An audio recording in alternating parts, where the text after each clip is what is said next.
So I'll be talking about building sales and shift operations today, okay? Drive dine-in sales, grow off-premise sales, and expand the brand. Look, sales are predictable. There's some of it that's not, but 90% of the sales that we get in our restaurants are predictable, and we do a great job forecasting those things. So if we can control 90% of what's coming in, that gives us the opportunity to actually focus on the other 10%. We're going to talk about how we prepare for our daily shifts as the number one way and best way. Because everybody, you probably heard it 100 times. The best marketing in the world is just a great guest experience, right? It's word of mouth.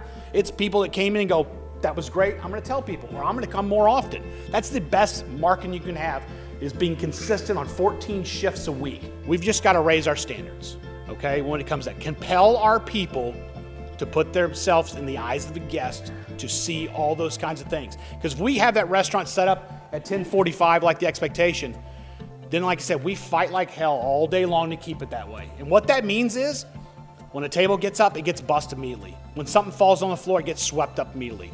When sun starts going down, our lights dim with it. Stay ahead of the shift. This allows you to control or help better control the 10% that's unpredictable. You stay ahead. So no fires happen because we're constantly in the right place at the right time to put those things out before they can even get going.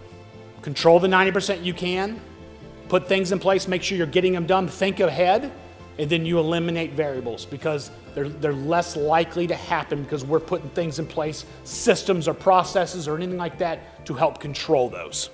Know your targets.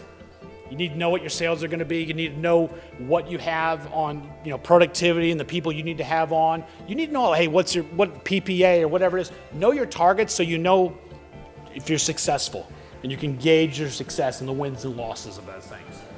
So if we're doing these things, if we're staying ahead, if we got the 90% predictability out there and so we can control the other, these are the three things we should be doing as managers on the floor, right? Making connections with our guests. Number one, if you're trying to grow sales, make a connection with somebody, get to know them, and they'll come back in more often. Control what we can control. If you can do that, that's 90% of our business. Then that puts you in the place to work on the other 10% when they happen.